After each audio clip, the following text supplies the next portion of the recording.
बिस्मिल्लाहिर्रहमानिर्रहीम। अस्सलाम वालेकुम डियर स्टूडेंट। आज हम पढ़ रहे हैं chapter number 1 class 9 1.6 exercise question number 1। Question number 1 के अंदर हमारे पास है कि हमने इक्वेशंस को सॉल्व करने हैं बाय क्रैमर रूल और इनवर्स मेथड। यानी हमें इक्वेशन दी जाएंगी, दो इक्वेशन हर क्वेश्चन में, उसके हर पार्ट में, तो उसको हमने इनवर्स मेथड से या क्रैमर रूल से उसको हमने सॉल्व करना है, यानी उसमें एक्स और वाई की वैल्यू फाइंड करनी है। तो अब सबसे पहले इन दोनों मेथड को अप्लाई करने से पहले हमने इस इक्वेशन को कन्वर्ट करना है मैट्रिक्स फॉर्म में। मैट्रिक्स फॉर्म में कैसे कन्वर्ट करते हैं कि 2x minus 2y equal to 4। हम इसको मैट्रिक्स में कन्वर्ट कर रहे हैं, तो इसमें हम करेंगे पहले x का कोफिशिएंट लिखेंगे, ये 2 है, फिर y का कोफिशिएंट -2 है, x का कोफिशिएंट 3 है, y का कोफिशिएंट 2 है। ये एक मैट्रिक्स बन गया जो हमने इन वेरिएबल के कोफिशिएंट लिखे। फिर हमने यहाँ पे लिखना है x और y इस तरतीब में। अब ये जो इक्वेशन है, दो इक्वेशन हमें मिली थी, ये दोनों, ये इक्वेशन नंबर 1 और इक्वेशन नंबर 2। अब ये दोनों इक्वेशन जो है ये कन्वर्ट हो गई है मैट्रिक्स फॉर्म में। अब हम इसको नाम दे सकते हैं, ये ए मैट्रिक्स है, ये एक्स है और ये बी मैट्रिक्स है। अब हम इस पे सबसे पहले क्रैमर रूल अप्लाई कर रहे हैं। क्रैमर रूल में हमें एक फार्मूला चाहिए होगा जो कि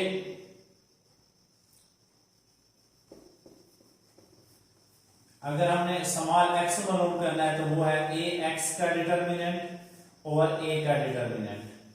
सिमिलरली स्मॉल y चाहिए तो a y का डिटर्मिनेंट और a का डिटर्मिनेंट। ये दो फार्मूले हमें आने चाहिए।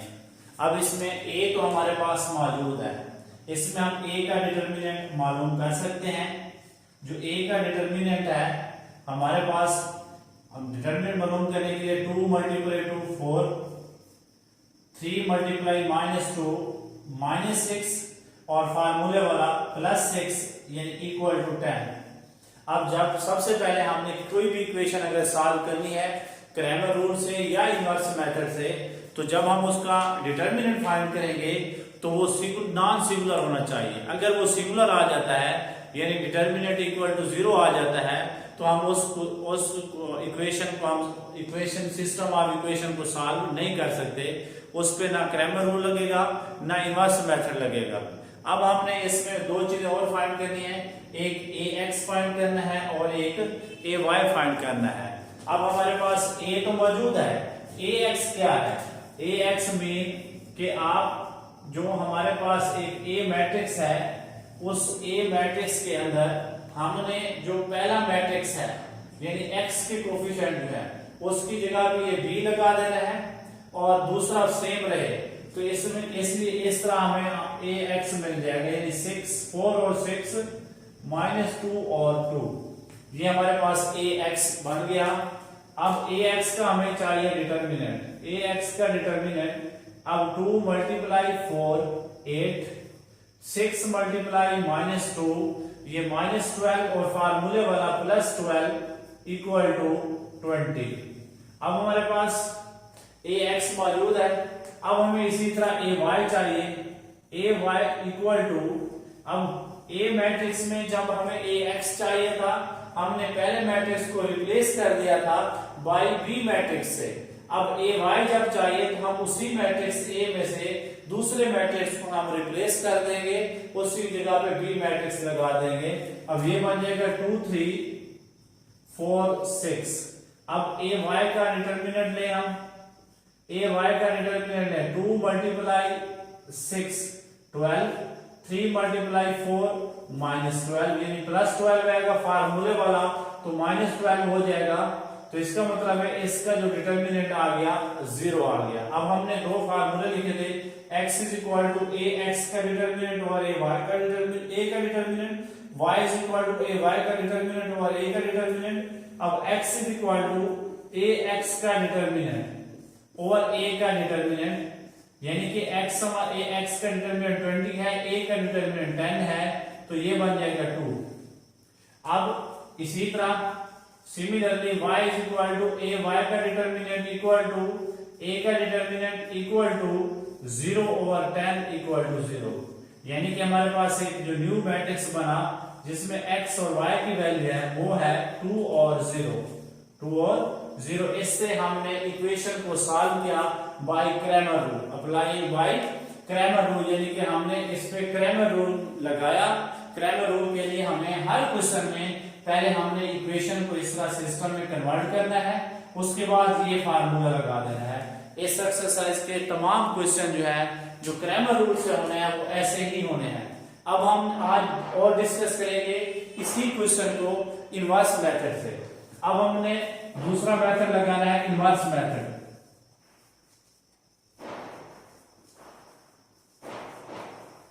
इनवर्स मेथड में अब हमारे पास एक इक्वेशन हमें मिली है ax इक्वल टू b। ये हमारे पास एक इक्वेशन है ax इक्वल टू b। अब इस इक्वेशन का नाम 1 है। अब हम लिखेंगे या इसको नाम ना भी दें, अब x की वैल्यू चाहिए तो ये बन जाएगा a inverse b, a inverse b। अब याद रखिएगा इस साइड पे a पहले है तो दूसरी साइड में भी जब जाएगा तो फर्स्ट मैट्रिक्स जो होगा वो a इनवर्स का होगा। अगर हम लिखते हैं b इनटू a इनवर्स तो ये क्वेश्चन सॉल्व नहीं होगा। तो इसलिए हमारे पास a इनवर्स मालूम करने के लिए हमें a इनवर्स का फार्मूला है अर्जेंट a और a का डिटर्मिनेंट। अर्जेंट a क्या है? अर्जेंट a मींस यानी a मैट्रिक्स के डायगोनल चेंज होने हैं, उनकी जगह चेंज होनी है और नॉन डायगोनल के साइन चेंज होनी है। ये बन जाएगा 2 2, ये पॉजिटिव 2 और ये 3 नेगेटिव 3। ये अर्जेंट हो गया और डिटर्मिनेंट हमारे पास ऑलरेडी मौजूद है वो है 10। अब ये a इनवर्स बन गया। अब इस इक्वेशन में हम पुट करते हैं x is equal to 1 over 10 into 2 2 minus 3 2 into b matrix. b matrix हमारे पास है 4 6। अब 1 ओवर 10, 2 मल्टीप्लाई 2 8, 2 मल्टीप्लाई 6 12, अब 3 मल्टीप्लाई 4 माइनस 12, 2 मल्टीप्लाई 6 12। अब ये हमारे पास बना कि 20, ये बना 0, 1 ओवर 10 यानी 8 प्लस 12 20, 12 माइनस 12 0। अब ये बन जाएगा 20 ओवर 10, 0 ओवर 10।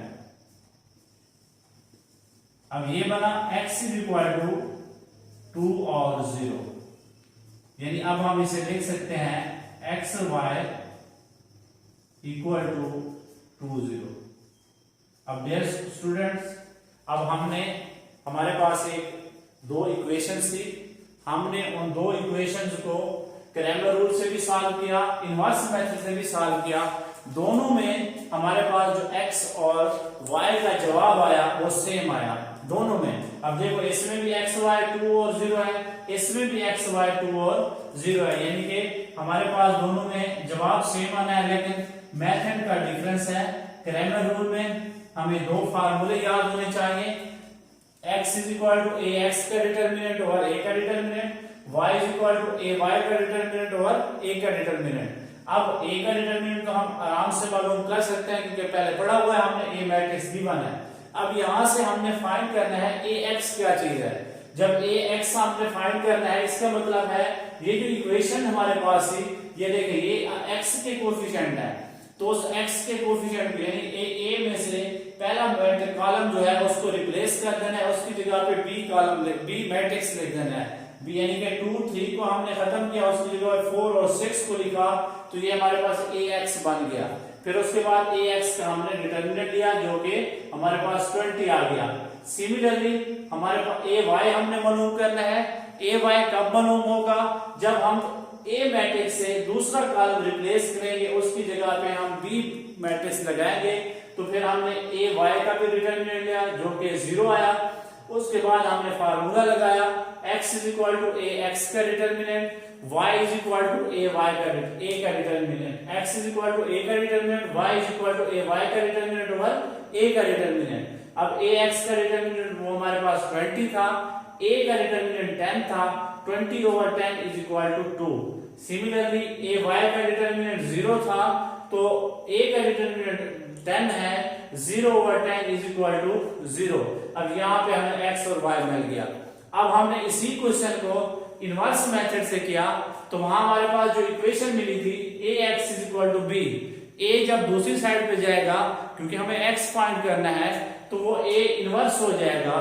तो इस इनवर्स a इनवर्स का फार्मूला हमारे पास है एडजेंट a ओवर a का डिटरमिनेंट। एडजेंट में हमने डायगोनल की जगह चेंज करनी है, नॉन डायगोनल के साइन चेंज करने हैं, डिटरमिनेंट हमने ऑलरेडी मालूम किया हुआ है, वही पुट कर दिया।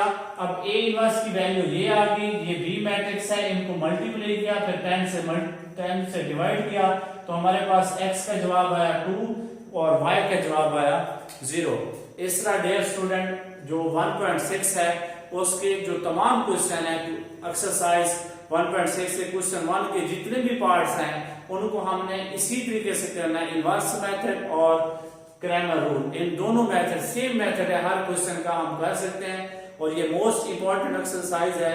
इस दफा जो डीजी का बोर्ड है उसमें जो लॉन्ग क्वेश्चन बनना है वो इसी एक्सरसाइज से बनना है 1.6 से। और कल इंशाल्लाह हम नेक्स्ट लेक्चर में जो है जो इसके स्टेटमेंट वाले सवाल हैं उनमें से उनकी स्टेटमेंट में इक्वेशन में कन्वर्ट करेंगे, फिर इंशाल्लाह ताला उसको सॉल्व करेंगे। Thank you so much.